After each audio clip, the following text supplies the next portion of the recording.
Hello, my name is Jim Wallace. I'd like to spend some time with you today talking about what I've learned through experience calling on CPA firms. Over the years, I've made a number of these calls. I've done some things right, I've done some things wrong, and I've whittled down the number of issues and points that you can cover on a CPA call to those that give you the highest likelihood of being successful. And that's what we want to do here. We want to make the call successful, not just make a call. I want to share some of those with you today and hopefully increase your success rate. I'd like to begin by talking about some mechanics. First, it's okay for two people to make the call in the firm. Sometimes doing it alone can be difficult. So I suggest that you partner up with somebody that maybe brings to the table a little bit different experience or skill you do, so diversity. And as well, if more than one person at this firm, and there's two Wells Fargo professionals in front of the firm, they might be more inclined to do business with us in the future. The second sort of mechanical thing I want to talk to you about is what I'm going to call share a firm. Now, often we call on a CPA in the firm, leave the call and think Joan, Smith, and Barney is now my account, or I have a relationship with the firm.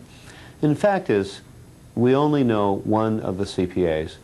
What we want to do is always think share a firm, and to the extent that we could get 100% share a firm, that should be our goal.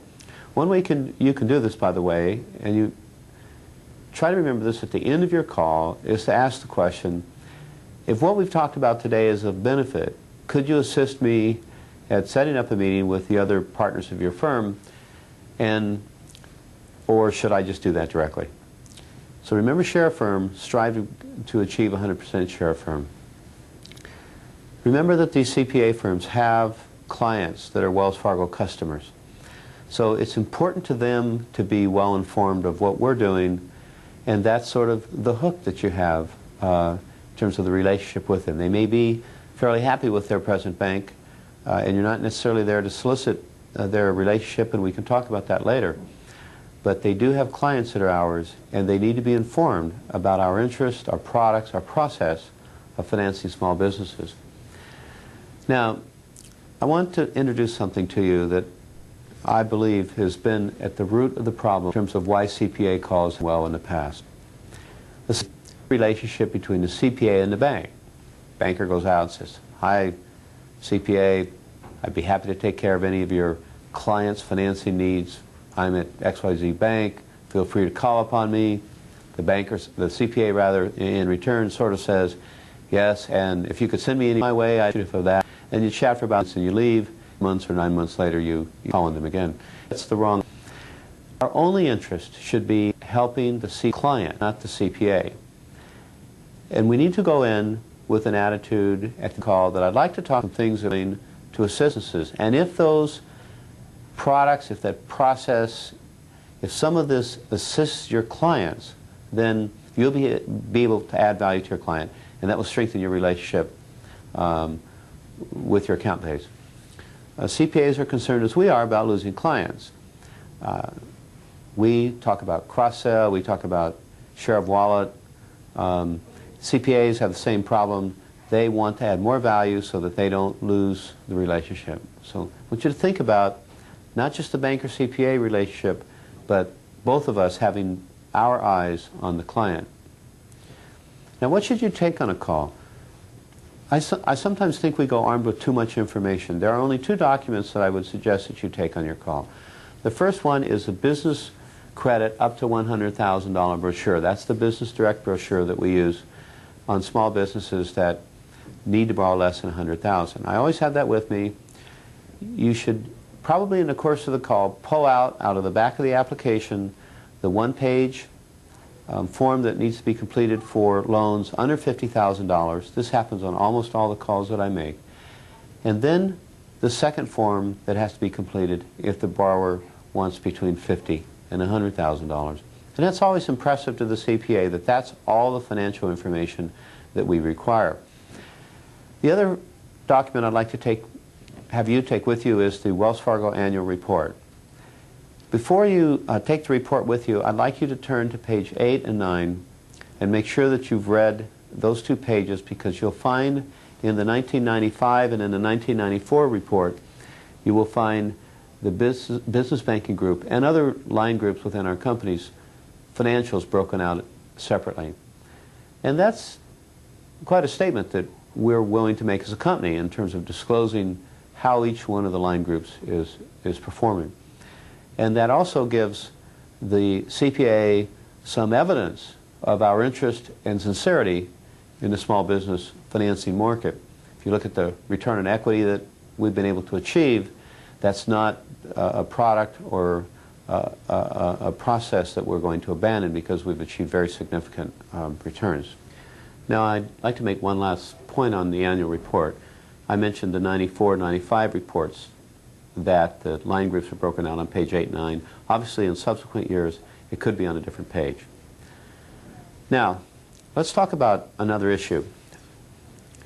How many times have we made a good call, walked away from the call, and then said, well, I think we ought to call back next quarter or in 6 months, and we went back and entered the data in Roadrunner. And of course, in our industry, the changes are so rapid today, banks buying other banks, employees taking other jobs, that the CPAs are not even certain that the person that called on them 6 months ago is still with the same firm.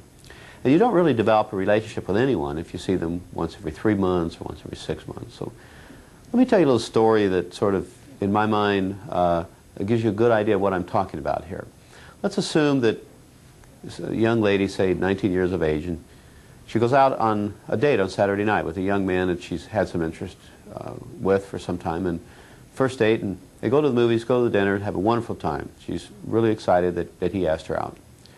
Now it's the next morning. It's Sunday morning, approximately, say, 10 a.m., and she's at the breakfast table having a cup of coffee, reading the paper, when the phone rings. Probably her immediate thoughts are, geez, I hope it's him. I really had a good time last night. Pick up the phone and says, oh, hi, Mom. It wasn't him. Matter of fact, a week goes by, he doesn't call. Then another, then a third week, 4, 5, 6 weeks later. It's now Saturday morning, 10 o'clock. She's sitting at the breakfast table, having a cup of coffee, reading the paper, and the phone rings, and it's him. And he says, I wasn't really doing anything tonight. How would you like to go to the movies? And I think probably her thoughts at that point are, where have you been the last 6 weeks? You obviously aren't real interested. Thank you, but I've got something else going on. And that's the mistake that we make when we call in CPAs. We need to find what I will call creative harassment opportunities to be back in front of the CPA to continue to reinforce our interest in developing a relationship with this individual. Now, I'm not going to suggest to you that every CPA that you call on is a good fit for you, for our company, for your personality, their personality. As a matter of fact, I'll tell you that probably about 1 in 5 you'll feel really good about. When you leave the office, you're going to feel that there was some energy there, that the two of you connected, and that they have a sincere interest at working with us in the future. And maybe another 1 out of 5, you'll think, yeah, perhaps I'll continue to follow on this.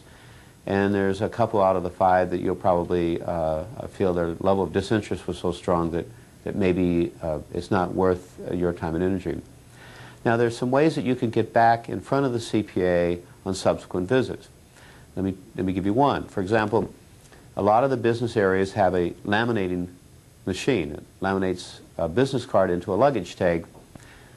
You can pick up copies of the CPA's business cards. Typically, they're displayed in the lobby. Take them back with you, laminate them, call the CPA a couple days later and say, by the way, I picked up something in your lobby, a couple of your business cards. We do something with those. I'd like to bring them back and give them to you. I'll be out in the field next Tuesday and next Thursday. Would any time on one of those 2 days be okay? I promise not to take more than 5 minutes. I think you'll find almost 100% hit rate using that process. Now, as well, we're going to talk in a few